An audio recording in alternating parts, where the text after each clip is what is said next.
at the core. So I agree with everything that you said, and I think that it's absolutely the way forward. And in that polycentric world, there's a concept which I find very useful.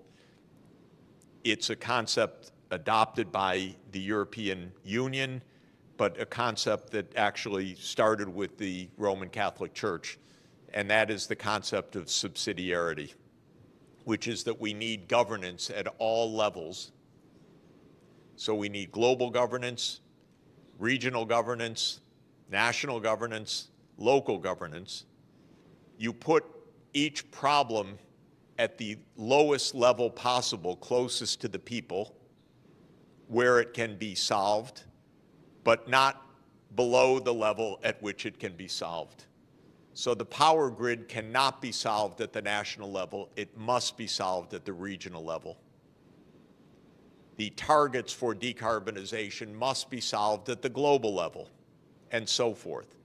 And the idea of subsidiarity is that we have this multiple levels. We have global governance.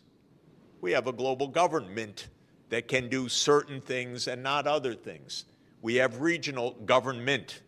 We have national government. We have local.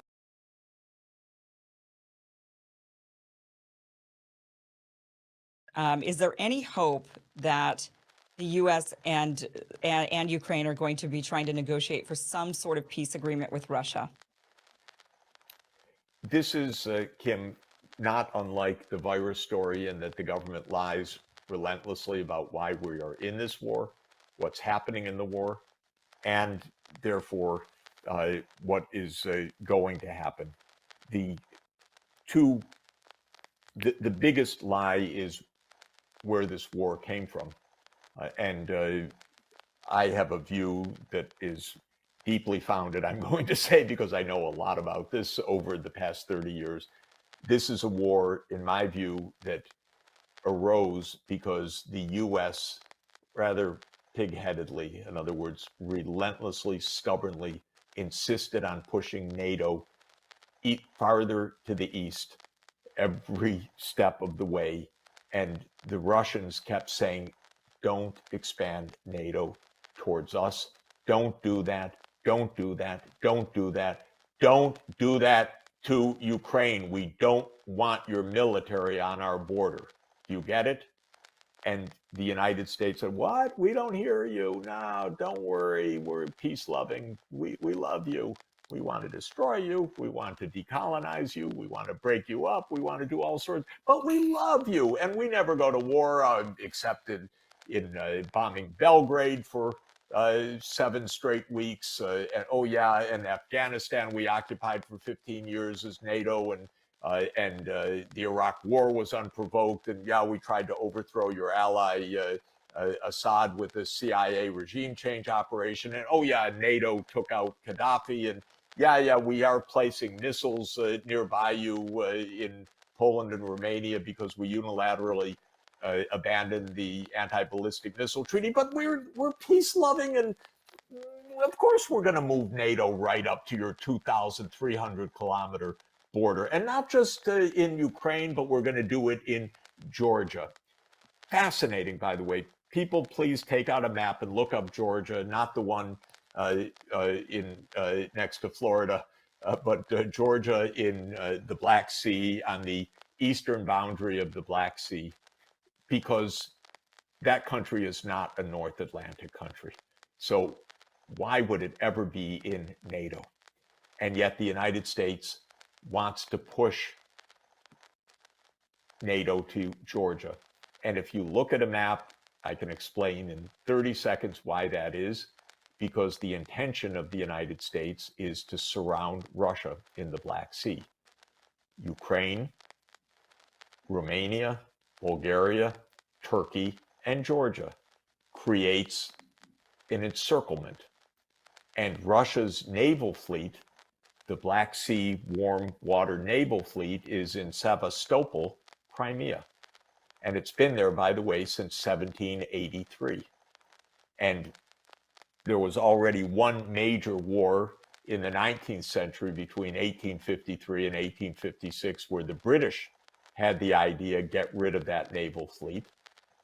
And in the late 20th century, Zbigniew Brzezinski had the same idea of surround Russia by getting Ukraine into the Western camp and actually into NATO.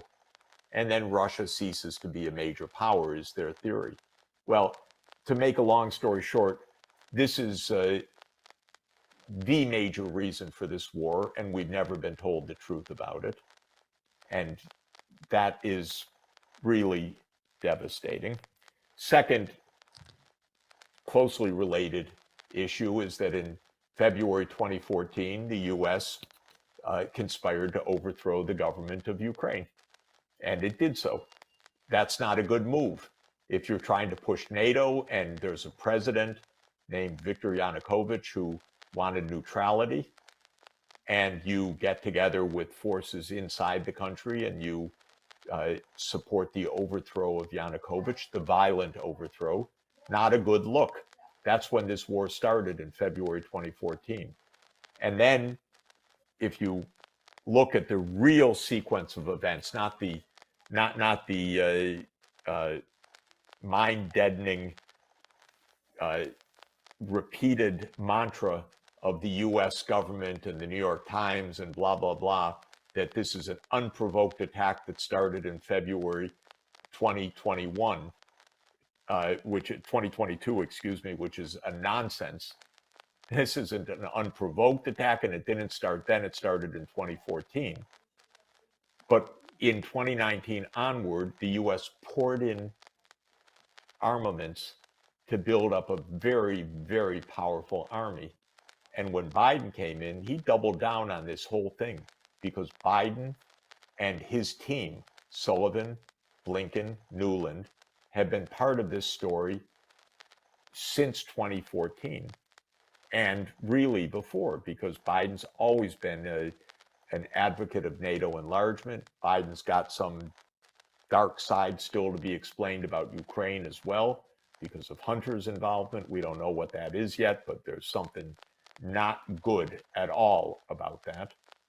But I think Nuland has been on this case of NATO enlargement. She was actually the ambassador under Bush Jr. in 2008 to where? To NATO. In the 2008 meeting, when the US pushed the proposition and forced everyone to agree that Ukraine would become a member of NATO. So Nuland's been part of this story from way back when, from the Cheney Bush days, and she continued through the Obama administration days as the point person for the overthrow of Yanukovych in the US government and for the NATO enlargement issues.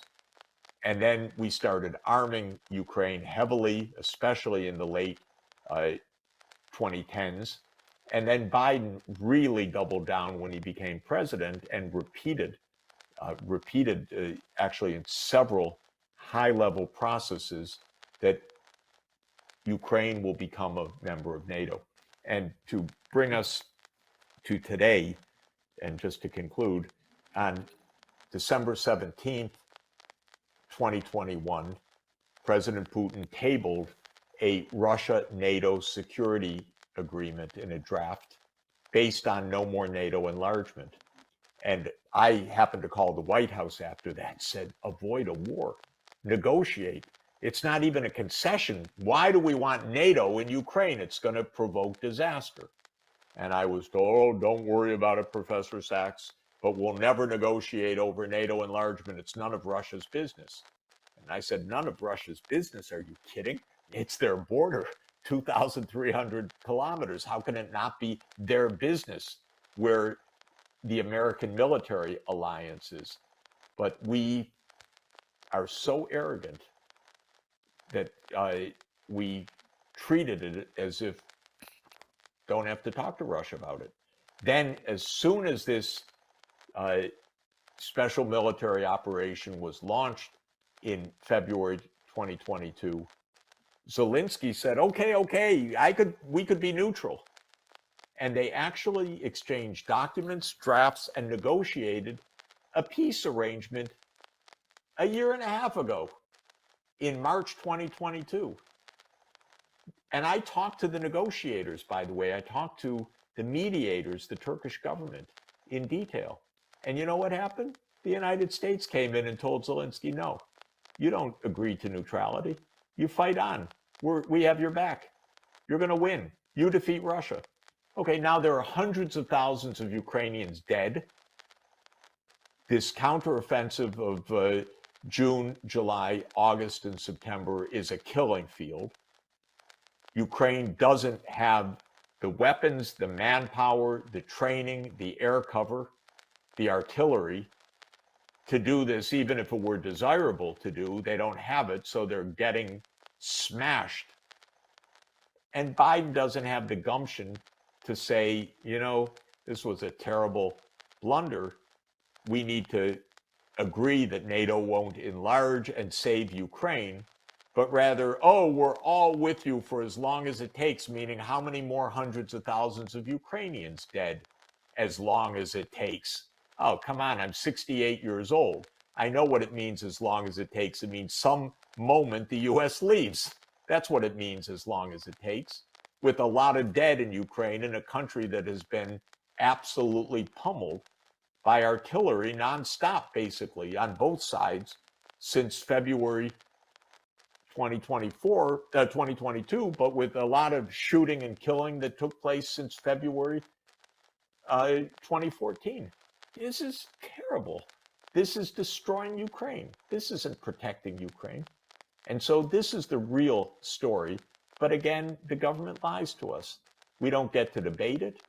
And if you say it, you know, you're a Putin propagandist, you're called. But I have written an op-ed in the last couple of days that I've put online where the Secretary General of NATO himself, someone I know quite well for a long time, Jens Stoltenberg, said when he was speaking in the European Parliament that Putin went to war to stop NATO enlargement. But we don't have to negotiate with him. Well, great favor to Ukraine. It's interesting. I'm just looking at this map from what you're saying, and yeah, NATO has nearly successfully, completely cut Russia off from various bodies of water. I mean, you've got the Black Sea, what you're mentioning, and if they could get Georgia and the rest of Ukraine, you know, then they'll have every other area around that Black Sea, the Baltic Sea Yep. as well. Yep. They've You got cut it. them off from the Baltic Sea They got with Finland. these are choke points. Yeah, right. Why do you think they're trying to do that? Why cut them off from the Black Sea or the Baltic Sea? I'm curious if the Caspian Sea is next. I mean, is that what you think they're going to go after that one as well? Look, I don't know if you have used to play Risk. Do you know that board game? Yeah, It was a yeah. board game of my youth. The idea was to have your piece on every part of the world map. Then you had taken over the world.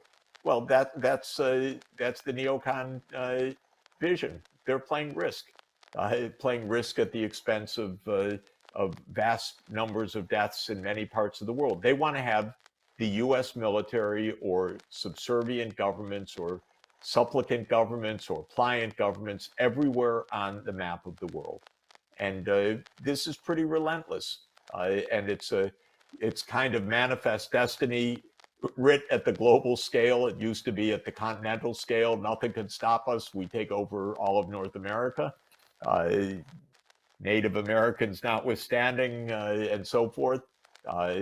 This is manifest destiny at the global level. The only problem is others don't quite share this idea, and we are getting in an awful lot of wars, and they're very dangerous, very dangerous.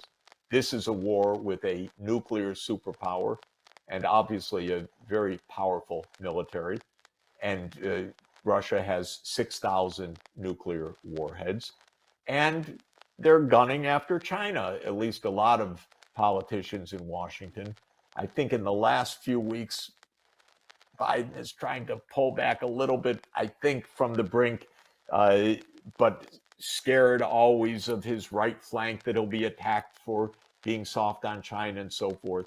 But there are a lot of hardliners on China that seem really to be preparing for war. Can you imagine anything more reckless, stupid, unnecessary, potentially Armageddon than that? I can't. So all of this is mind-boggling to me. But the basic answer to your question is no rational reason other than that they think they're playing global hegemon and they need their piece on every part of the map. Well, let me just say the kinds of things that should be done, in my opinion, are things like the Belt and Road Initiative of China, Yep. because the Chinese government recognized that for China's own well-being, but also the well-being of its neighbors, Cambodia, Laos, Vietnam, Indonesia, Thailand, and so forth, and countries even farther afield, all economies need modern infrastructure. And modern infrastructure means access to high quality electricity, especially zero carbon energy now, to fast rail, to fiber, 5G networks, and so forth. And the Belt and Road Initiative, which is in its 10th year, uses especially finance from China, from the China Development Bank and other institutions, to help finance the spread of infrastructure across Eurasia and across the sea routes, also connecting Africa and South America and East Asia. So that's a very good example. It's pragmatic, it's investment oriented, it doesn't just talk the talk, it actually provides the financing and provides the technology. I wish the rich countries in the West were doing this. They are the former colonial powers. They behaved badly when they were the colonial powers, and they're not behaving very well as the post-colonial powers. Right. They're not really stepping up to their responsibility. Right, because I was just in China like for 2 months, and I think it really strengthens the businesses of carbon peaking by 2030 and carbon neutralization by 2050. But I feel like the United States haven't done enough of promoting this ideology of carbon neutrality. So how, as citizens ourselves, can push for those changes? It's interesting. In the United States, most people know that climate change is a very serious crisis, and we just had the devastating fires in Hawaii to show how tragic this climate change is. We're in the hottest period in not only recorded history, but in human history for the last 125,000 years. The month of July was probably the single hottest month ever that humanity has experienced. Certainly that's true during the period of recorded temperatures. So we should be doing much more. And the American people know this. And certain things are happening, of course. There's investment in green energy in a lot of places. There's investment in the conversion of the auto industry to electric vehicles, which is part of the solution. But at the national level, there was a piece of legislation, the Inflation Reduction Act, which was a very strange name for legislation which is mainly centered on the energy transformation, and it gives tax breaks for green energy. But what it doesn't do is make a national plan. There is no national plan. Right. It doesn't make a national plan because in American politics, the power of the fossil fuel lobby, big oil and big coal, is so strong that politicians don't tell the truth to their own constituents, and they act on behalf of their lobbies who pay for their campaigns rather than on behalf of the American people. In the United States Senate, in the Senate Energy and Natural Resources Committee, the chairman, Senator Joe Manchin of West Virginia, is notorious for being the front for the big oil lobby. And he himself has family wealth tied up in 2 coal companies. So Right. I regard that as corruption, but in the American system, it's legal corruption, or seems to be legal, but it's corruption not nonetheless. If you're told that in a country that hasn't taken a clear plan for decarbonization has senior officials who own coal companies, you'd say, well, of course, that's just political corruption. But unfortunately, that's how the United States works. So the American people are saying more and more, we're disgusted with the political system. It's all about money. It's all about the reelection of these corrupt politicians. And Right. I think that the more we clarify how broken this is, the farther we're going to get. But of course, at substantive levels, we need a plan of action to decarbonize by 2050 that is not only at the state level, because many states have such plans taking shape, but at the federal level. And one of the main lessons of what's happening right now is that there are more projects in more projects in wind and solar Yep. than can be put onto the grid, because the real breakdown is the transmission system. But that's where federal investment and a federal plan is needed. And we don't have that because of all the political problems that I talked about. And I think that America's structure is so like money based, money focused, that it comes before the mutual benefits that all the human can get. It's That's always exactly right. yeah, It's it's always yeah. it's not based on the common good. It's based on the special interest. Right, it's always money, money, money. And then I want to touch on this is that we all know that Japanese is going to have a nuclear wastewater dumps. So what are some actions that United Nations would do to counter this type of behavior? Well, on the specifics on Japan, I can't really comment because I haven't studied the scientific arguments on both sides. And in general, on technical arguments, I tend to listen to the range of experts and ask their opinion. So I would think at a minimum what the UN should be doing, and maybe it is, and I'm just not involved at all in it, is looking at through the International Atomic Energy Agency, which is based in Vienna, at this question of the wastewater from Fukushima and what should be done about it, because that's a technical issue that should not be any individual government's authority. The UN should weigh in, especially at the technical level. But in general, we have some pretty clear needs that are urgent, whether it's the decarbonization or protecting the ecosystems from pollution or from over harvesting or from waste. And we need technical plans of action. But that planning mechanism is hard work. And it's hard work for the political reason of keeping it free from corruption. And it's hard work at the technical level because a lot of technical issues are raised. And so countries need effective planning ministries. China has the National Development and Reform Commission, NDRC, which does a lot of the technical planning. And the United States doesn't have a planning ministry. So we don't make plans because we don't have a ministry of planning or a ministry of economy or a planning agency. In the US lexicon, planning is a bad idea. But, for certain things, I am happy that planning is done within private businesses. But for other things, I want the planning to be done by government. And in every sphere of the economy, planning is essential. It's just that sometimes it's not a government function, sometimes it's a private sector function. Yeah, and like you mentioned, the United States government needs to go through a really big structural change.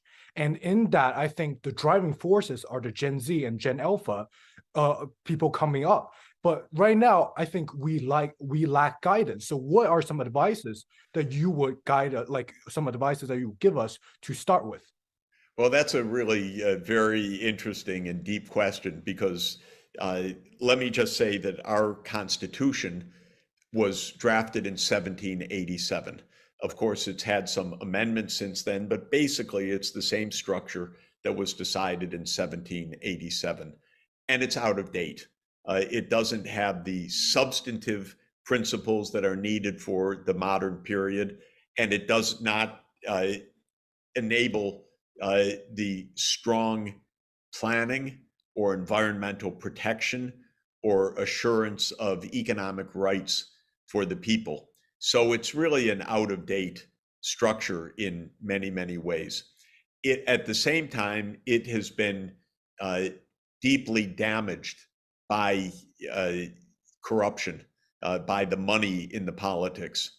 So I would make many changes, but I think the idea should be that sustainable development, that means an economy that works for the common good and that protects the environment and that provides the public services that anyone needs, whether it's health or education, that these are part of the citizens' rights and responsibilities, and that the government has the effective means to carry that out without the corruption of private money in politics is central. And I think, as you say, today's young people are going to really need to fix the U.S. system because otherwise it's just going to continue to be in decline. And yeah, I think currently another problem with the US is that it's basically Red Scare Volume 2. Like the counter propaganda against China is like, oh, China is bad to all the young people. So that creates a really unhealthy into their mindset about a prejudice about China and unwilling to learn about these different type of political systems that might have some policies that could be used in the United States. So, excellent point. Basically, there are a lot of lies about a lot of things in politics in the United States. Because if you have a system that's based on special interests, the special interests try to hide. They want their benefits without saying, you see, I run the government. So we have a set of falsehoods that keep clarity at a distance, actually. Yeah. And so it takes some effort, but as you say, the anti-China propaganda is really heavy and very intense right now by people who know nothing about China or its history or its economic successes in the last 40 years or the hard work of the people. Right. And how do we counter those misinformation? I think we have first any lies need to be called out. So I try to do that on a daily basis and through articles and books and speeches. But I think it's also important that young people make direct contacts and use the digital connections across schools. So University of Michigan and Tsinghua University working together, discussing and so forth, somehow making such projects both economic, cultural, business, technological, I think would be a big help. But our government is really aiming to, as you say, scare people rather than to really educate them. Yeah, and the penultimate question is, where do you see the economy, the world economy, in sustainable development ways to achieve in 5 to 10 years? The good sign is that we have so much new good technology, 5G, low-cost renewable energy, robotics, many new approaches to problem solving. We really could make the energy transformation to safe energy at low cost. And this is the most important point. Use our knowledge and deploy it at scale. But the challenge is conflict, division, vested interests, greed, that impedes us from using these solutions at scale. So it's not even possible to predict the future with any insight, because we could have a good future with big solutions, or we could have a very broken, divided, dangerous future, and we have to fight for the good one. And that's why this is more of a question of effort than prediction. Yeah. So last of all, so what is one message that you will want to share with all the young viewers that are aspiring to be, great economists and entrepreneurs? Well, go be the best you can, but serve the common good as you do it. Don't lose sight of the fact that we are in an interconnected world. We need global problem solving. We need friendships across nations. All this talk of war and conflict and division is extremely dangerous and completely unnecessary. And so go be champions of sustainable development, use new technologies, be great entrepreneurs, but always do it in a peaceful and cooperative mindset, not doing it because we have to beat the other side, but because it's good for the world. Actively left behind this progress that are really struggling for a variety of reasons.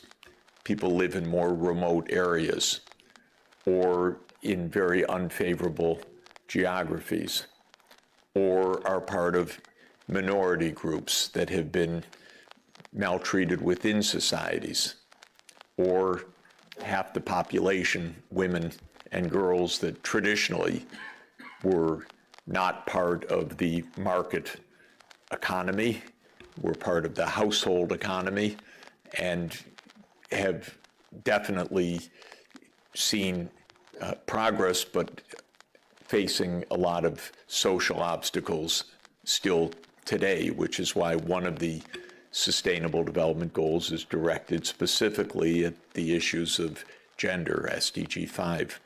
So one of the three huge challenges is that we have a rich world and a lot of very poor and suffering people within that world.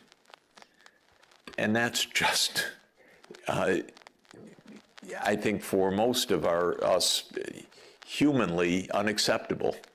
And indeed, when the UN was established in 1948, all of the member states agreed that there should be basic standards of life for every person on the planet, because they're people on the planet, because they're human beings, and the world is productive enough to ensure the dignity of everybody. And that's why the Universal Declaration of Human Rights was adopted. And I regard us still trying to honor that declaration, which seems to me to be the basic point. So problem number one is the very uneven development, the fact that there is still today a significant part of the world that lives in really abject deprivation. And that's a first challenge. And I think it's ethically probably the number one challenge, because extreme deprivation in a world of plenty is absolutely destructive of all of our humanity if we don't solve that problem. So that's why SDG 1 is end extreme poverty. Straightforward. And SDG 2, the second highest priority, is end hunger, for heaven's sake. Of course, there are big challenges of how to do it, but I will say in a world of wealth and knowledge, this is definitely within reach. It's crazy, to my mind, that if the average income is $12,000 per capita, there are people living at a few $100s per capita, and the world just goes on as they suffer and die young and face terrible hardships. The second big challenge, the huge challenge, the puzzle, that is even harder than the first one conceptually is that we discovered about 50 years ago that the nature of our economic development, all that wealth that I just talked about, is environmentally destructive, because the much vaunted economic processes don't take care of their physical byproducts. And some of them were not understood till 50 or 100 years ago, like greenhouse gases and their effects on climate. That required a scientific breakthrough of a quite deep order to understand that. It came by the end of the 19th century, and then it took at least 75 years to create measurement systems to verify the science. And we've more or less known from around 1980 that humanity is really changing the climate in ways that could be dangerous. And we're still struggling with that fact, because what brought us that wealth in the first place, starting in the 1800s, was fossil fuels. And then we discovered about halfway through, oh, those are dangerous. That's not good. So this is the second big problem, is that we have an economic system and a set of laws, rules, regulations, a global commons, the open seas, and many other factors of our economic system that mean that the scale of production is now self-destructive. And as I say, we've understood this intellectually at least for about 50 years. It was 50 years ago that the first conference on this fact took hold. It was 51 years ago that the first good book about this, Limits to Growth, was written and made clear that there was a real problem. And we've not finished solving that problem. But let me stipulate the following, just like I did for the first one. There's nothing fundamental about these environmental challenges that is beyond our solution, even with our current knowledge base. In other words, we already in 2023 have the range of technical solutions to 90% of the greenhouse gases, not 100%. We definitely don't face a choice between food and nature. We face a choice between destructive and non-destructive forms of food production. That's a very different choice. I haven't found in 40 years of my work on this a fundamental barrier to economic well-being and environmental sustainability. So I'm not in the degrowth school of thought, which says that what we really need is to reverse economic development. Not all economic development is good for human well-being. That's a different matter. But I'm not of the school of thought that says we've created a kind of society that is completely inconsistent with our environmental necessities or our environmental well-being or health. What we have is a very flawed economic system, legal system, regulatory system, incentive structure, so that we adopt or continue with technologies that are very ill-advised and do lots of stupid things because it's possible to make money off of those stupid things, rather than do the things that we should be doing. And I've not seen in all of my experience any calculations that show me that that doing the right things is beyond our reach, beyond our budget, beyond our economic means. For example, all of the estimates about the energy transformation to a zero carbon energy system suggests that it's 1 or 2% of world output that is needed to make that change. That's really strange. It's not that it's 50% of world output that's needed. It's not that this is cataclysmically expensive and we're just doomed as if an asteroid were coming to hit the planet and we have nothing to do. No, we have clear, very, very clear things to do. Sometimes we have too many possible things to do, so we don't know which one to take, so we're paralyzed. Should we do wind or solar or nuclear or this? I don't know. We won't do anything right now. We're making money with what we're doing. So we're paralyzed. Or we know what to do, but there are strong vested interests saying don't do it because I'm making too much money in the short term doing the destructive things. Or it just is complicated and hasn't been thought out properly because this is something absolutely new. It was rather straightforward to build a coal plant, but it's not so straightforward perhaps to build offshore wind or solar fields or something else because of storage or other issues. So there are just complexities.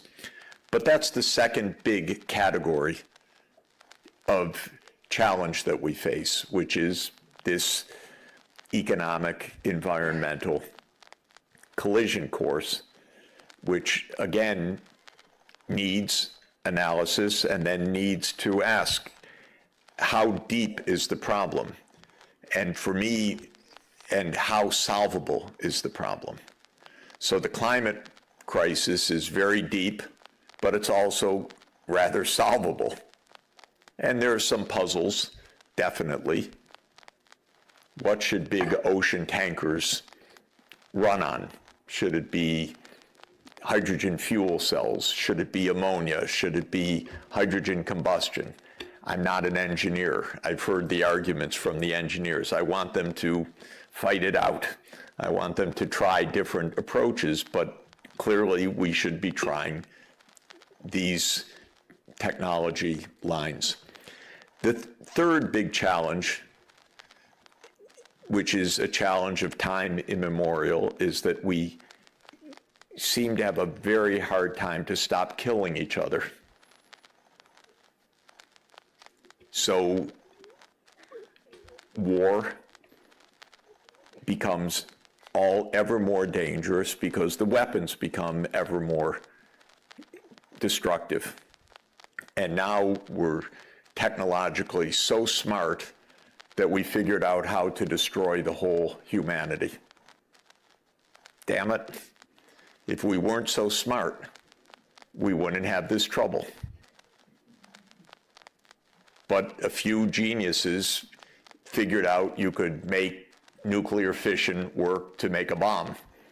By the way, there were probably 50 people in the world that understood that. And they figured it out, and then they gave it to a world of idiots. So we have a lot of dumb people who are in charge of nuclear weapons, and they were made by a few geniuses. That's our problem. So this is our third issue, which is how to stay peaceful and cooperative. To my mind, these are the three big issues that we face, which is how to be fair and decent to people who are suffering, how to make sure that we're not self-destructive because our economic system is actually a complicated set of incentives that doesn't get things right, and there's no magic in how we have organized our economic life to handle issues like greenhouse gases, which weren't in Adam Smith's Wealth of Nations and are not part of the things that a free market can solve, and so forth. And the third is this interminable problem that if you read human history, we've been fighting with each other most of the time, but there are also glimmers of hope that there are long periods of peace, and we also have institutions for peace, just like we have institutions for war. One of the things that makes me quite optimistic about China's rise is that China has been much more peaceful in its history than just about any other region of the world. And the amount of interstate war of China over the last 2,000 years is actually quite low. It's basically been wars of pastoralists coming from the north and sedentary farmers trying to fight them off. And that's been most of China's wars for 2,000 years. If you look at Europe's wars, it was just kill each other across the divide for 1,000 years, nonstop. So China at least has a peaceful tradition, and I think it fits actually with this idea of harmonious society, with the idea of global civilizations and so forth. I'm quite an optimist, I have to say, about that, because I think it actually there's a deep rootedness. So that's all we have to do. End poverty, protect the environment, stop killing with each other. All right? So, thank you. No, okay. So what do we do? To my mind, the basic thing is we should think hard about each of those things and then come up with plans. That's the most basic idea. That sounds so dumb. Why am I saying that after 40 years? Don't I have anything more intelligent to say? And the thing is that the way that our social systems work is not to think and then solve these things. And that's very interesting. Our economic system is designed around a different principle, which is let people do what they want, get rich, go find your job, go buy what you want, but not solve problems. So in economic land, it's not oriented towards solving problems. It's oriented towards doing your thing. Businesses are supposed to go make profits, and we're supposed to be good consumers, and we're supposed to be smart in the job that we pursue. But at least in market economics, which became the dominant ideology of the Anglo-Saxon world and then the world, it isn't to solve problems, it's go do your thing. So don't expect the answers to these problems to come from the economic sphere or from the business community. It's not their job. Their job is to run a business. It's to make money. So that's problem number one, that we don't think in the economic sphere about end goals. We're supposed to just do our thing. And then politicians. In most politics, it's not about solving problems. It's about maintaining power. And that's even the goal. And you have experts on maintaining power. All the politicians have little Machiavellis around them, handing them, this is what you need to do to stay in power. And that's your goal. And so politics, at least in my country, has very little to do with any goals. I don't know what any American goals are. We have no goals. We have some heroes, our founding fathers. We love the Constitution. We like the July 4th Independence Day, but we have no goals. And even when I hear Dr. Zhao talk about China's goals, you could not have that in the United States, stating those goals, because that's socialism. You're not allowed to have goals. So politics is not oriented towards solving problems. Really, it's management of power. competition for power, holding on to power, benefiting from power. And so we don't see from our governments most of the time these big goals and how to solve them. I really think China's been different in this period, the last 40 years, from most other governments. And I think the success is a result of that, actually, that it's really, and why? Well, I think this is a very interesting question, but a few countries at a few times have very clear goals. Maybe because of survival, maybe because of their past history, maybe because they have a successful neighbor, so they want to imitate the success. Maybe, like in Singapore, because a genius came, Lee Kuan Yew, and he had a very, very clear idea. And really, Singapore, it is a case of a very clear, brilliant thinker who just guided things for quite a while, like Plato's philosopher king.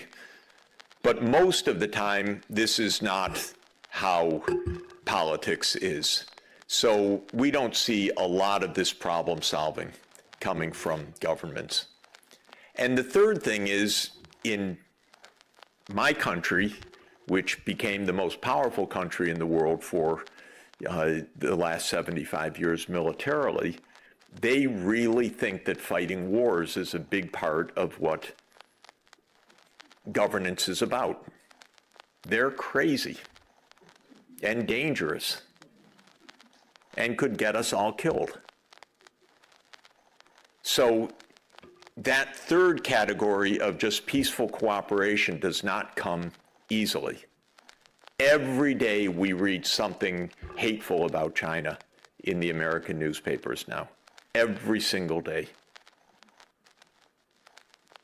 I just read today, China has multiple fundamental inventions, from the use of the compass for navigation, paper currency, public administration, ocean navigation, movable type printing, and countless other inventions that changed the world fundamentally. So not only was China populous, but China was really dominant. And throughout much of Asia, and especially East Asia, it was China that set the civilizational patterns for what is today's countries of Southeast Asia and Japan and Korea. And this civilization, which was a Neo-Confucian civilization, was a remarkable achievement. At this time, we had the high medieval period in Western Europe, and some breakthroughs were starting, a lot of wars, by the way, and but Europe would have looked to any observer at the time as a taker of technology, a receiver of technology, not as a maker or giver of technology. And the technology came from the East in many directions, from the Arab world, from the Indian subcontinent, from China. There are some notable dates. The worst economic policy mistake in human history was made by China in 1434, when the Ming Dynasty decided to end ocean navigation and to scrap the fleet of Admiral Zheng He. Because China would have discovered the New World, it would have discovered the Americas, it would have created a world economy, but China was concerned, the court was concerned about the incursions from the north, not from the gains of ocean navigation, and the great fleet of Admiral Zheng was ended, and those were the end of the ocean navigations. The oceans were given over to the Europeans, actually. This was really one of the most decisive own goals of human history, I have to say. Now, the next date that's important is 1492, because as China vacated the oceans, Portugal and Spain filled the oceans using Chinese technology, by the way, the ocean navigation and the gunpowder, which all had come from China, to begin an age of navigation. Still, without the fortuitous fact that heading west from Europe landed a continent that was not known to the Europeans, history would not have changed all that fundamentally. But the Americas became a resource base for Europe's development for the next 4 centuries, which fundamentally changed the world. And Adam Smith, writing in 1776, said that the 2 most significant events in the history of mankind were the discovery of the Americas by Columbus in 1492 and the discovery of the path around the Cape of Good Hope by Vasco da Gama in 1498.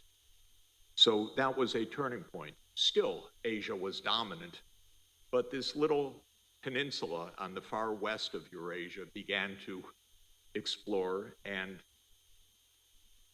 ironically conquered the Americas, and that was by virtue of pathogens rather than any dominance, because the Europeans brought smallpox, yellow fever, malaria, and many other diseases, and wiped out the Native American populations by around 95%, and were able to conquer, therefore, 2 continents of massive resource base. So history began to change. The next date that I would suggest is fundamental is 1776. That's a very interesting year. 4 things happened that year. You know some of them. The most important was James Watt patented the steam engine in that year. A second decisive event was that Adam Smith published The Wealth of Nations.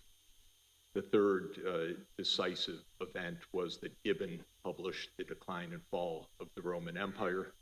And then there was something, a Declaration of Independence of some country also. All happened in that year. But the invention of the steam engine was a turning point as significant as 1434 and 1492, because though the steam engine had been invented by China, it had not been utilized by any scale in China. China had invented the steam engine about 700 years earlier. Watt improved the steam engine with a condenser, and Britain became the first industrial country. And this was very significant because in 1839, my next date, Britain invaded China in the First Opium War. The war fought to make the world safe for opium addiction. Really a sordid act, but just an illustration of what had changed fundamentally in power. From China's dominance, now China was in defeat by the British, by a British expeditionary force from not quite halfway around the world, but was able to defeat the Chinese Ming or Qing, Qing Empire. Of course, I won't go into long history, but the defeats in the 2 Opium Wars was followed by the Taiping Rebellion and by probably the worst civil war perhaps in human history in terms of the human toll in the Taiping Rebellion. And China went from being an absolute great power to being a subjected country, and one that faced extreme poverty and hardship later in invasion by many imperial powers along the coast, and then the invasion by Japan starting in 1894, 95, and then in the 20th century. For me, the next turning point is 1947 and 1949, the independence of India and the independence of China. I think there's one key point in history, which is a colonized or imperialized country cannot achieve economic development or success because it is not in the interest of the imperial power to have success in its colonies. The interest of an imperial power is extraction. And so until independence came after this terrible 100 years, China and India were left behind, far behind economic development. So the next turning point in history was the middle of the 20th century when Asia began to recover. And if you look statistically, Asia had been around 60% of world output for 1800 years roughly, from as much as one can measure this, from 1 AD to roughly 1800 AD. And then by 1950, it had declined to 15%, or perhaps 20% of world output, though the population was still 60%. So the per capita income had collapsed. What we are experiencing now is the recovery of normality, not something outside of human experience, but actually the recovery of normality, because what was abnormal was that a small part of the world, the North Atlantic region, would so dominate the whole world. And that was by virtue of the technological advances, starting with steam engine, and then the militarization of those technologies, which led to a century of imperial domination by Western countries. This would have lasted longer, but the West fought two disastrous, bloody civil wars, World War I and World War II, and by the end of that period, it was, of course, morally, politically, economically, financially, militarily incapable of empire. And with some lagging battles, the countries found their way to independence. So Asia began to recover dramatically fast. And by around 2010, China was larger than the US economy in absolute size, measured in purchasing power terms. But not surprising, because China is more than 4 times the US population, or was then. Now it's about 4 times the US population. And so naturally it would become a bigger country. 2 implications, and I'll stop here. One is that now that the whole world is industrializing, and we're going to have development everywhere. India was behind China by about 15 or 20 years, but now India is growing faster than China, is likely to continue to do so. Africa is going to grow faster than both India and China in the next 40 years, because it's going to be catching up from farther back. And by the way, Africa right now has the same size population as China and India. All are 1.4 billion. But Africa will be the biggest by mid-century, by far. So if there's an African Union, the African Union will be the most populous part of the world by 2050, by far. And it will be a dynamic part of the world economy also. So we're going to have lots of mindset changes in the years ahead. But there are 2 significant conclusions from this. One is mainly the United States has been shocked at China's rise. And I have to say to my Chinese friends, you didn't ask permission, you know? The US is supposed to be in charge. And now, without US permission, you became so big and powerful, and that is a bit unforgivable in the American mentality. The Americans cannot figure it out because they know no history at all, I'm sorry to say. We're doing our best as teachers, but we're not doing very well. So the idea that what's happened in China is a return to normal is ununderstandable. And this is why there's so much tension right now. So it's very serious. And the tension came when China declared in the Made in China 2025 program, we will become key leaders of leading technologies. That was the biggest affront to the Americans. I say, bravo, go for it. This is good for the world. Technological advance anywhere lifts everyone, by the way, as long as it's not militarized and leads to destruction, but as long as it's used for human well-being. And by the way, Chinese technologies are already core to saving the world. Whether it's medicines like artemisinin or whether it's the lowest cost solar production, solar modules, this is Chinese technology and we need it. It's going to be critical for world well-being. But one thing is the tension coming with China's recovery. We need dialogue on this to understand it. So that's one part. Second is that as the whole world economy has grown roughly 100 times since James Watt's steam engine, I would say realistically maybe 250 times since James Watt's steam engine, we're wrecking the natural environment. We really are. It's extremely serious. It's very late in the day. And so we need a common understanding of how we're going to get our own now globally shared technologies under control. So that is why I'm so happy to be here. I do think we're going to figure this out. But the strangest part of globalization is how little global dialogue there is. It's the paradox. It's so easy to have connection. You can get on a Zoom with anybody, but it's a big event if an American official talks to a Chinese official. It should be happening dozens of times a day, not top news. And I keep offering to President Biden, I'll give you a Zoom link. You can call President Putin and make peace.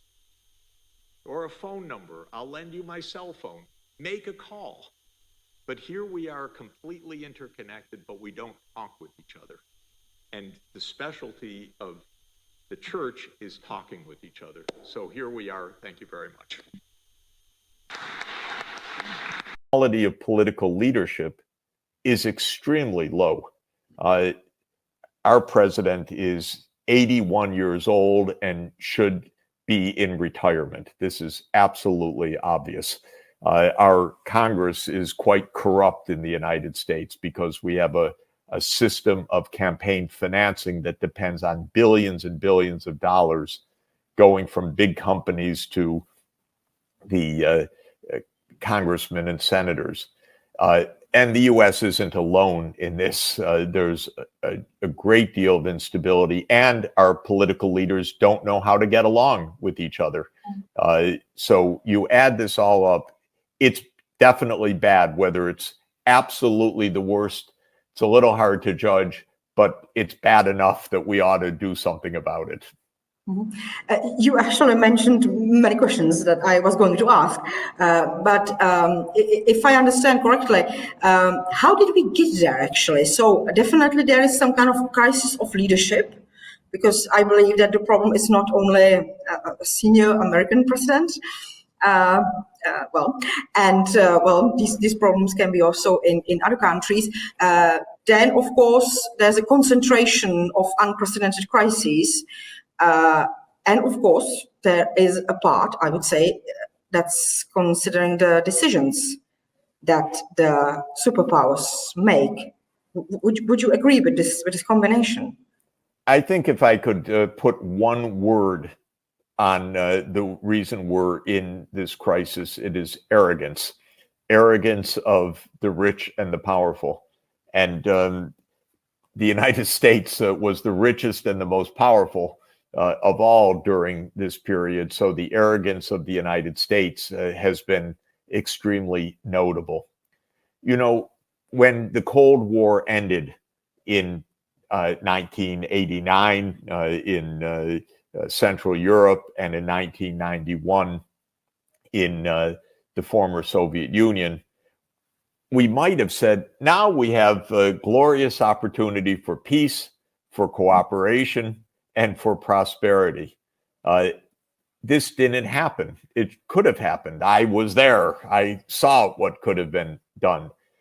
Instead, the United States said, we won, we're the best, we're the most powerful, we don't have to deal with anybody except on our own terms. And the United States absolutely went from arrogant to hyper arrogant and said, we can do what we want, where we want. And strangely enough, though the United States basically faced no security threats after that time, it went to war more often than ever. Of course, it completely misjudged two things. One, it continued to think of Russia as a natural enemy, and so it actually created a new enemy, because I was advisor to Gorbachev, I was advisor to Yeltsin. They wanted absolute peace and normal relations. There's no doubt in my mind. This wasn't a trick. It wasn't a plot. It was an attempt to create normal relations. The United States instead said, oh, no, we won. We won. Now we'll move NATO. Okay, Hungary, Czech Republic, Poland. Oh, we'll keep moving. We'll go to the Baltics. We'll go to Romania, Bulgaria. We'll go to the Balkans. Oh, no. We'll go to Ukraine. We'll go to Georgia. We'll surround Russia. We'll decolonize Russia. That's a term used in American political circles. Even saying, oh, Russia should be dismembered now. Well, what on earth are these people thinking? Russia has 6,000 nuclear warheads, a powerful army, a self-respect, and a desire for its own security. And so the United States provoked what absolutely it should not have provoked. So this was a part of the issue. A second part of the issue is that, in general, the rich became arrogant in a different way, saying, oh, we're so good. We used to be millionaires. Now we're billionaires. We don't have to share anything. So they became libertarian in philosophy. Libertarian in American philosophy means we don't have to pay taxes because what we have is ours and nobody's going to take it away. And so we developed a super rich class that became very self-righteous. That's my money. It's nobody else's money. How dare the government think to take it? And at the same time, a growing amount of people struggling in poverty or losing jobs to technology, being replaced by robots, being replaced by automation. So the gap in our society between the rich and the poor widened considerably. And this was the second factor. And you would think that in a political democracy, the poor people would vote out the ones that are leaning on them, or would vote for tax increases on the small group of very powerful. But that theory is wrong, because the small group of very powerful buy the politicians. They really do. And so they pay the campaign contributions. And the first rule of the US Congress is vote tax cuts for companies and rich individuals. So that is the second thing that happened. The third thing that happened is that the environmental crises, especially the climate change crisis, came and would require changes in our behavior and would also cause limitations to the big energy industry, the oil, the gas, the coal industry. And the industry resisted those changes, said no. And the politicians said, oh, it's not even real. Like Václav Klaus and others, they just denied the climate change. And this denial has gone on for decades. Actually, we just saw a new president of Argentina elected just now, who said that climate change is a socialist plot. You can't even make this up. I don't know whether this is just playing games to get elected, whether it's complete sheer ignorance, whether it's corruption. I don't know what it is, but it's shocking.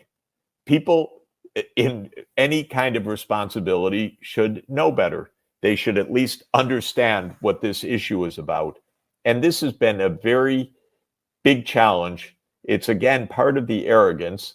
I happen to lead a scientific institute at Columbia University with hundreds of climate scientists. So I had an earful all the time about the climate science.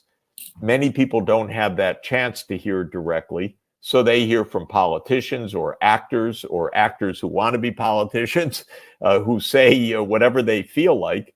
And the result is that we go decade after decade without solving these problems, despite all the meetings, the treaties, the conferences, and so forth. So when you add all of this up, as I said, I think the underlying problem is arrogance of the rich and the powerful, who somehow think the rules don't apply to them. And we end up in a world that is in conflict. We end up in a world that is divided between rich and poor. We end up in a world that is facing massive environmental crises.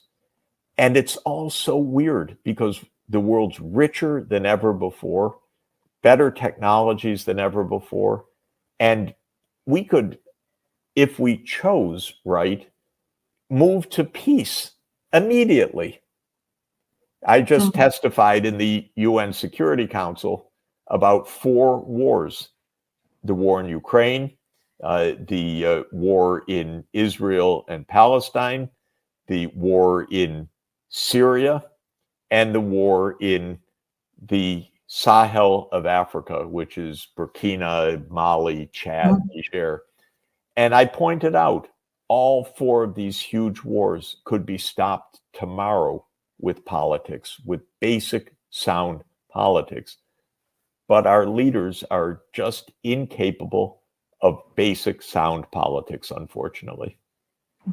When you mentioned arrogance and the beginning of the 90s, well, I am from the Czech Republic, as you know, myself. So, Of course. yes, we have vast experience with neoliberal policies and their application. However, I wanted to ask about liberal democracy. Of course, we have to mention Francis Fukuyama and his end of history.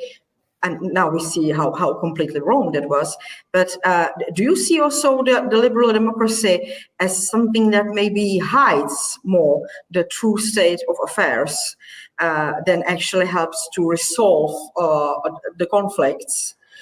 Because, when scholars like Martin Wolf suggest that maybe instead of voting, we should have some, choice by chance randomly, that would be better than elect the representatives that we have. There's certainly something wrong. So maybe if you could elaborate on the liberal democracy, and maybe it really will be an end, but the question is what kind of end it will be. It would be great if we could make democracy work, because democracy is very attractive in principle. It's a way for free people to express themselves. It's a way for people to participate. It's a way for people to learn about social and political realities. So it, in principle, is a very attractive system. And in general, it's a way for people to have protection from their own governments, because non-democratic governments can be very, very destructive of their own people because there's no control necessarily over government. So in principle, I'm a Democrat, but in practice, you can see all of the difficulties of making this work. A democracy needs to have an informed public. A democracy needs to have a respectful dialogue or deliberation in the public, not shouting, not even worse, violence, not hidden influence.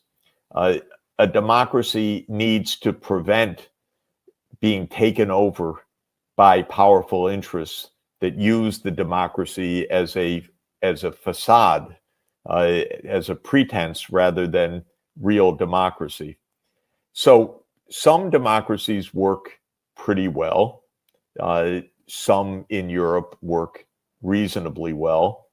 I would say the quality of the American democracy has declined tremendously during my lifetime. Maybe that's an illusion, but I feel that, and I can see even in the data that people had more confidence in government 60 years ago than they have today. And I look at that, and I've, of course, spent my whole life trying to understand that declining confidence in our government. And I find two factors that are at the core of this. One is that after World War II, the United States created a security state with the CIA and other institutions that were supposedly ensuring national security. But in fact, they really diminished democracy, because the first principle of the CIA is that it's secret and its actions are secret. And it does lots of things around the world that are not good, but they're secret. So this really undermined American democracy. And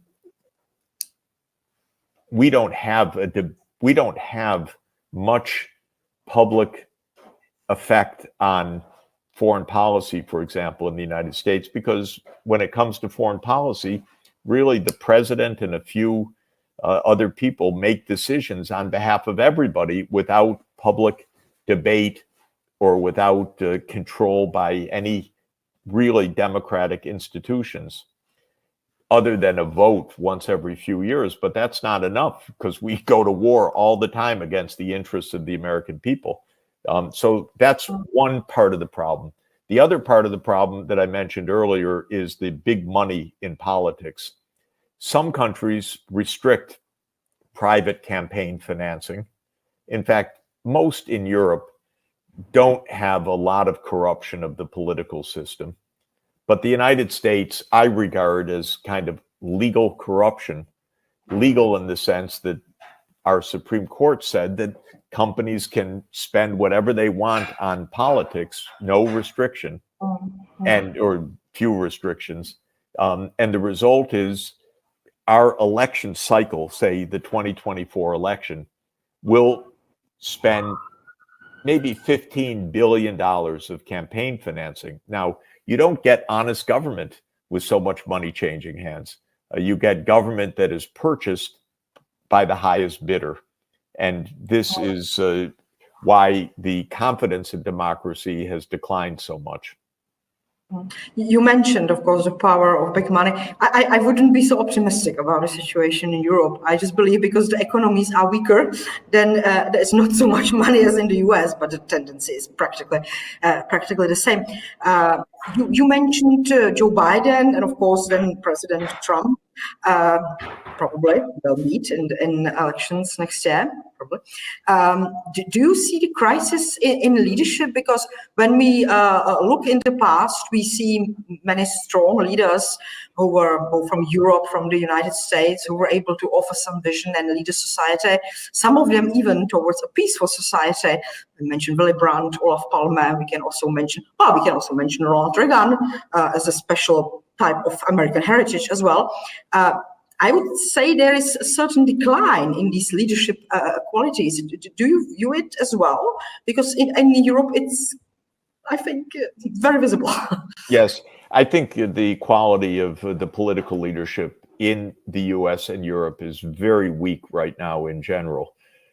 speaking of the United States, we have two leading candidates, one of whom is 81 and can't find his way off the stage anymore. He happens to be our president. And the other one is a convicted, is multiply convicted, psychologically unstable person who now faces dozens of criminal counts right now in trials coming up. So maybe we'll have an octogenarian who should never be running, and a convicted felon running for the presidency. This is a terrible, terrible thing, obviously. How can we get there? There are some other candidates. I'm hoping that Robert Kennedy Jr.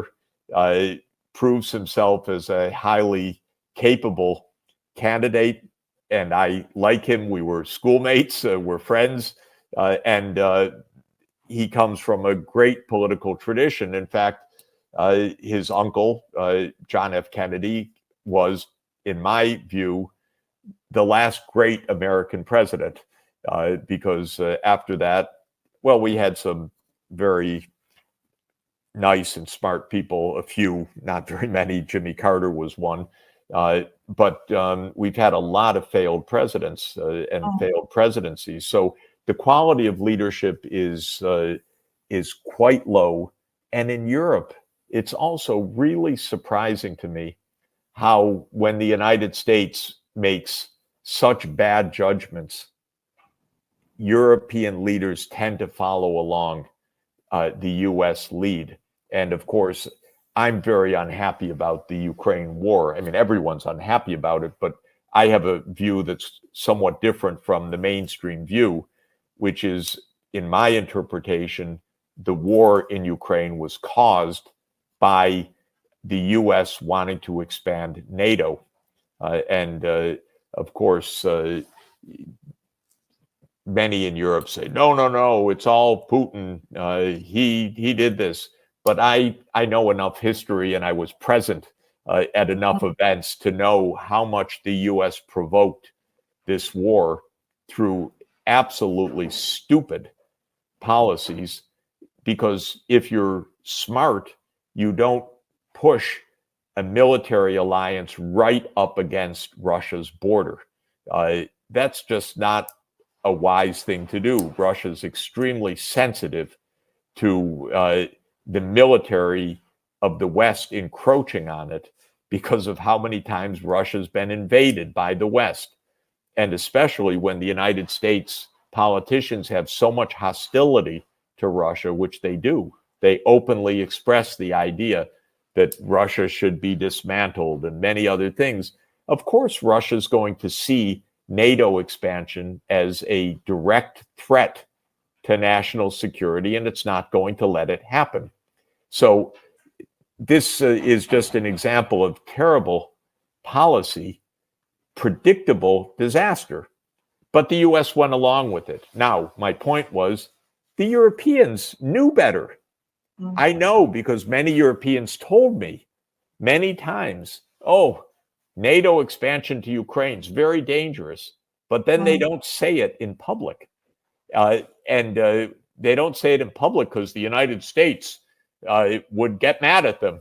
And, they're afraid of the US. They shouldn't be afraid of the US. Europe should have its own independent foreign policy, and it should understand its own interests. And the interests are not just following along the United States. So this is just a very important example of the weakness of the political leadership right now in Europe as well as in the United States. Yeah, we see that here very well. So they're actually not able even to formulate the national interests. And I don't know if it's fear or simply they are not capable to understand what's going on. Maybe it's a combination of both. However, the consequences are really disastrous for the EU, both economically and politically, of course. You mentioned one European political leader said to me a couple of years ago, oh, they don't take us seriously in Washington. And he said it even more colorfully, which I won't repeat exactly, but this was a leader of a major country. And my thought was, yeah, but you should not allow yourself to be treated that way. That's your fault. That's not America's fault. Yes, America's arrogant, but stand up for Europe. And this should be the approach, but it's not the approach. New money. So as the old debt was coming due, a government would normally borrow new money to pay off the old money and keep the debt level pretty much the same. But Argentina has no friends, nobody trusts it. So as the Argentine debt was coming due, everyone wanted to be repaid. Thank you, no more loans. So I was trying to help, since part of my work over the last 40 years has been in economic emergencies, and I helped them negotiate arrangements with their bank creditors, and I helped them negotiate arrangements with the International Monetary Fund. And I said, oh God, this is tough. Nobody believes in Argentina, least of all the Argentines. So after these agreements were reached, I flew to Buenos Aires and I met in a large room with Argentina's PUBAs, the powers and shakers. And I said, you know, your situation is not as bad as you think. Your debt is actually not so high. Your need for the central bank to print money is actually not so high. It's just that nobody trusts you. So if we could regain trust, believe me, you know, your balance sheet is actually better than the US government. It's just that in the US, everybody uses the dollar, so you could run big budget deficits. But Argentina's budget deficit was smaller than the US, and Argentina's inflation soared because everyone was always ready to run out of the peso. Okay, so I said, just rebuild trust. I felt pretty good. Compelling speech, showed the data, showed that the US is worse at a fundamental level than Argentina. Flew home, and within days, the finance minister basically resigned because his own political party more or less disowned him after he had gotten these agreements. Oh my God, okay, he's gone. Inflation soars again. And so all that handiwork of saying, you know, there's a way to get out of this, be careful, evaporated. And the inflation eventually rose to more than 100% per year, which is pretty high, although I've dealt with countries in thousands of percent per year. But it was sufficiently high that the Argentines said in this election, we don't want to hear anything about any standard politician. We want something completely new. And the incoming president promised something completely new, specifically to adopt the dollar. And it's probably not going to happen because quickly they backtrack. We don't even have dollars. We can't tie our future to a currency in which we have no reserves. We couldn't back the banking system and so forth. I've not spoken with the new government, although I know the incoming finance minister quite well. I plan to speak with them.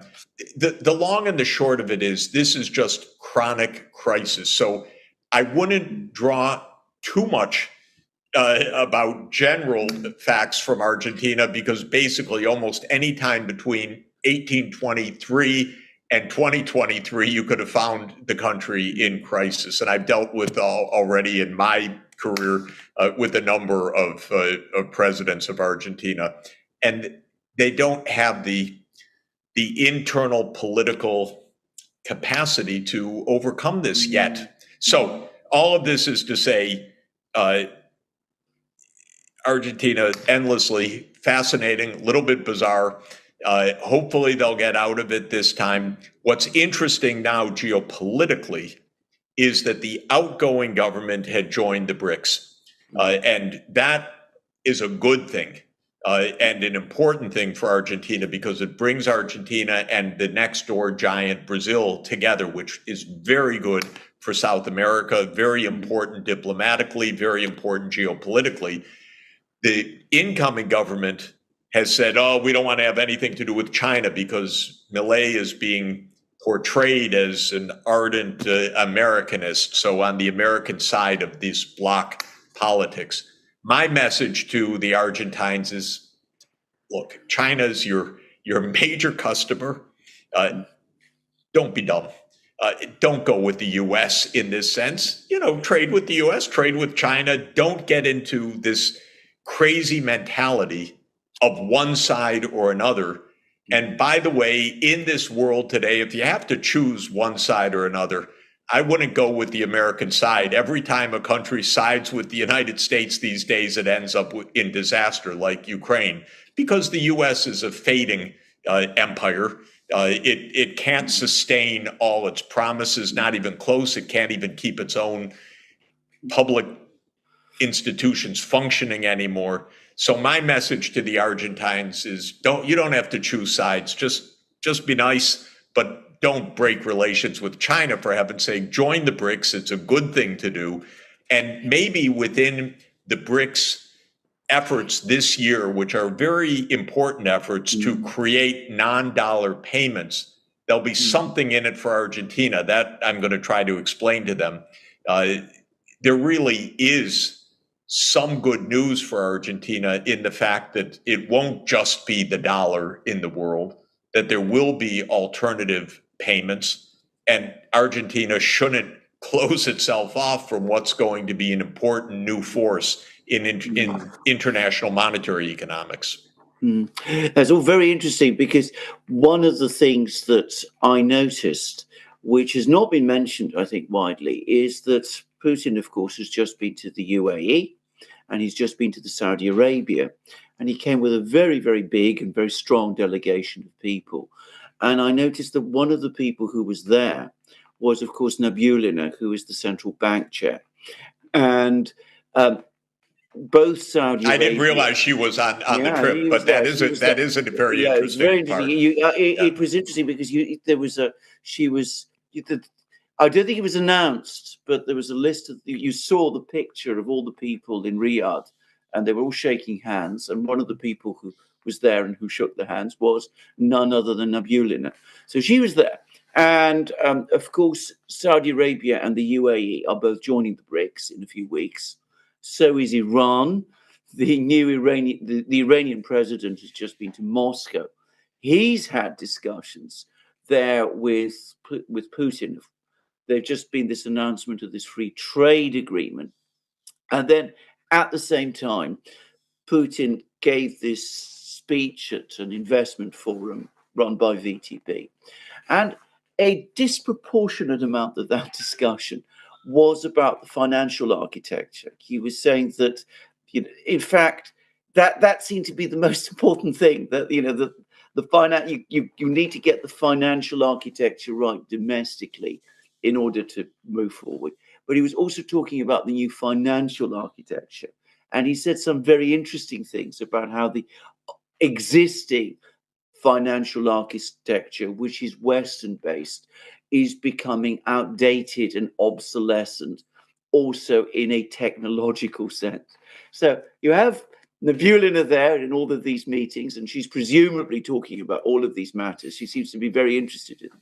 And she's talking with the big oil producers. And Iran is also a big oil producer. And at the same time, you have all these discussions from Putin about financial systems. And I wonder whether this adds up. Yeah, the trip was absolutely fascinating, incredibly skillful of Putin at this moment. And it reflects actually three major geopolitical points, all, I think, rather ingeniously brought together. One of them is OPEC Plus, of course.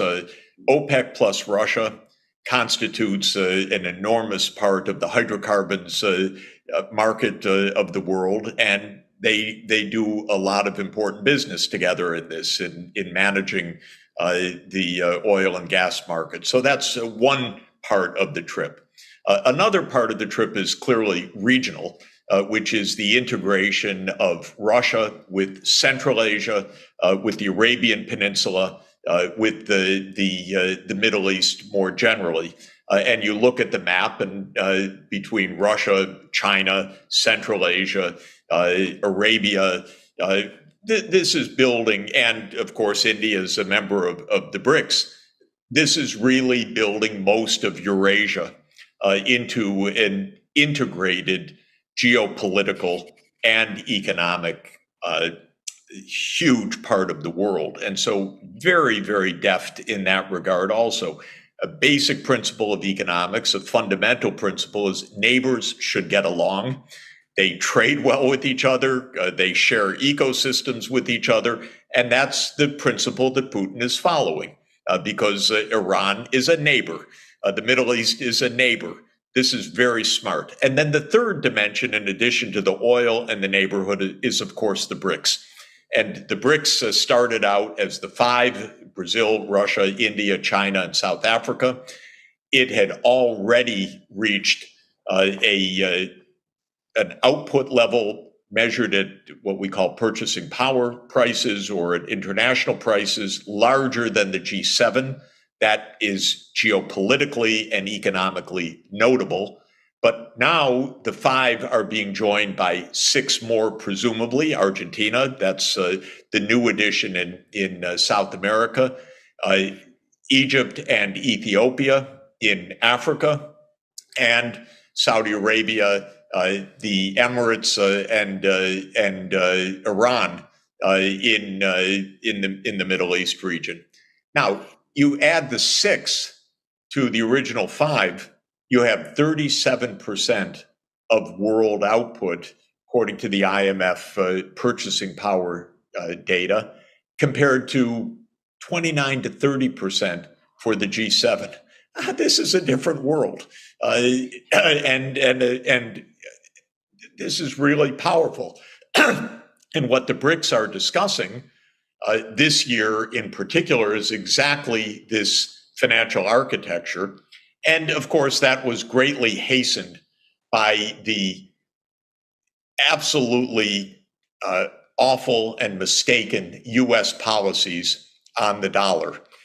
So the US has what Charles de Gaulle, already President de Gaulle, 50 years ago, 60 years ago, called the exorbitant privilege, which is that the dollar is used for about 60% of international transactions of all kinds. The way you denominate a contract, the way you pay to settle a contract, the way governments hold their foreign exchange reserves. So on all three major dimensions of international currency, the dollar predominates. Not exclusively, but overwhelming. And that gives the US a huge advantage. You don't run out of the dollar to what? To the dollar. And so it's not like Argentina where everyone's sitting on the edge as the US debt reaches 100% of GDP. If Argentine debt ever came close to 100% of GDP, they'd be out the door in a moment. But with the US being the currency of the world, nobody flees the dollar. So that's the exorbitant privilege that you get to borrow. You can pump up the money supply. You get some inflation, but you don't get what Argentina or just about any other emerging economy would get. But the US just couldn't leave good enough alone. It had to weaponize the dollar. And this has really been, it's become an addiction. The US generally is addicted to regime change. The US generally is addicted to a foreign policy that says, I don't like you, I want to replace you. Send in the CIA or send in an army, but we get to choose who your government is. Now, this is absolutely disastrous foreign policy, in my view, completely against the UN Charter, completely against international law, but that's the core. And the US figured out 10 or 15 years ago that it could use the dollar as a foreign policy weapon. And the main way that it uses it is in a very crude way, which is to say, one day, your dollars are now our dollars, thank you. Your dollars literally means you have accounts in US banks or US controlled banks. That's what a dollar is in effect, M2 definition of a dollar. So you're holding dollar accounts in institutions that we control. And what the US has come to do increasingly frequently is freeze the money of other countries, of their central banks, no less, of their state enterprises. And the United States did this with Venezuela. Absolutely absurd, but one day Trump and his minions got the idea that they will declare who's the real president of Venezuela, not the actual president of Venezuela, but they named someone from the Venezuelan parliament as president and said, okay, that guy's president. That actually lasted for a few years. And you could see the power of the United States. It's like the emperor with no clothes. About 40 countries said, oh, now Mr. Guaido is president, not Mr. Maduro, who's actually president. So you could see a measure of the US influence that other countries would follow this nonsense. But in the process, they said, Mr. Maduro's no longer president, because we said so, and he no longer has access to the foreign exchange reserves of the country. We give that to this other one. Well, this is absolutely crazy. Even the IMF couldn't, I shouldn't say even the IMF couldn't figure this out. It doesn't have the gumption to say to the United States, that's ridiculous. So, oh, no, we have a big issue. Who really controls the foreign exchange reserves? So these games went on for years. Of course, with Russia, it's much more serious than that. The United States froze its estimated $300 billion of Russian financial assets. That's a lot of money, by the way. That was the trick that was going to bring Russia to its knees. It didn't do so, but that's what they thought. We've got Putin cornered. We've got Russia cornered. We'll bring them to their knees by freezing their assets and locking them out of the U.S. banking system, the so-called SWIFT settlement system. Well, Russia quickly figured out, very cleverly, we could trade with China and renminbi, we could trade with India and rupees, a little bit shakier on that front. We can find other ways to transact. And to make maybe a short story long as I have, this year Russia is the leader of the BRICS. The BRICS summit will be in Kazan next October, I believe it is. And so Russia chairs the process, and it's chairing an expert group to come up with non-dollar payments. This is smart. And I kept telling my friends in the US government, don't abuse the dollar. It's going to go away. Because in monetary economics, the first thing you teach is the real economy is the real thing, what you produce, what the factories are. There are many ways to make a settlement, even barter, of course, but there are many currencies you can use. So don't think that your currency brings another country to its knees, because the other country's economy is the real economy, the ability to produce steel, the ability to produce weapons or artillery, the ability to produce automobiles or chips or whatever it is, or oil. And the United States misunderstood that, but really abused the privilege of the dollar. And the dollar will absolutely lose its role in centrality in the international payment system in the coming decade.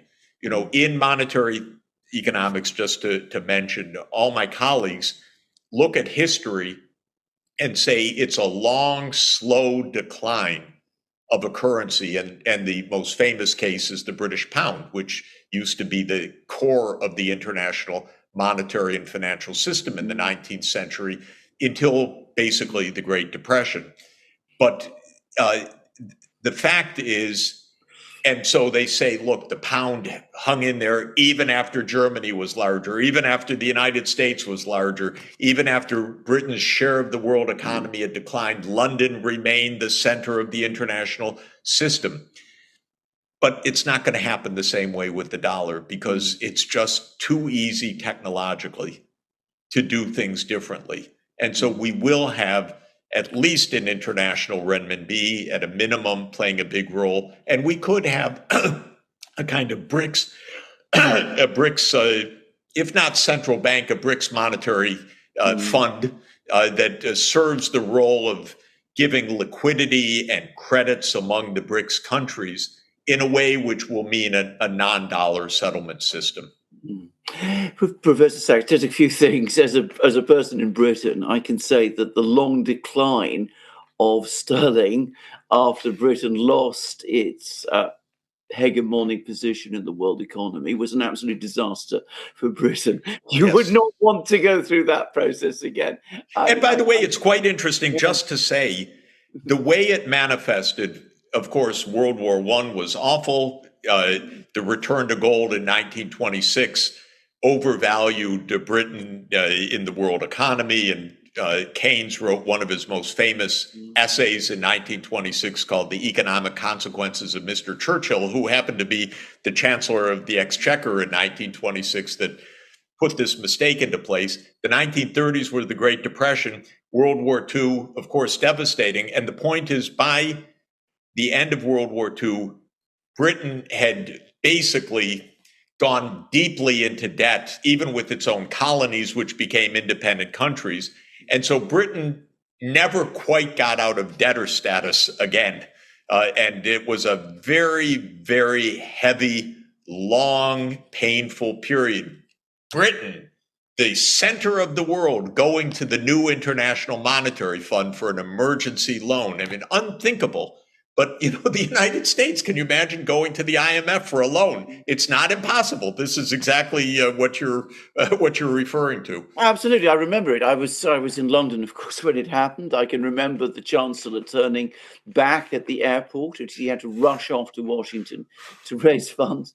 And of course, the fact that we had this currency, which was still an international currency, was doing immense damage to the British domestic economy, which I think people don't understand. So in some ways, it might actually be better for the United States, I would have thought, to go through it quickly than have it, drawn out in the way that it was with Britain. I'm not, by the way, saying that's going to happen, and I'm not making those points. But anyway, that's what I wanted to say. If it's a long process, it's a long agony. It's not based on the British experience. So, we will have non-dollar payments in the BRICS. That's clearly high on the mind, not only of President Putin, obviously, but also President Lula, who every day asks, and he's the chair of the G20 this year, as well as being a BRICS member, why are we dealing with Russia in dollars, for heaven's sake? And he's very sensible, very logical, and we will move to new payments arrangements, and they will do just fine, thank you. That will be the real lesson.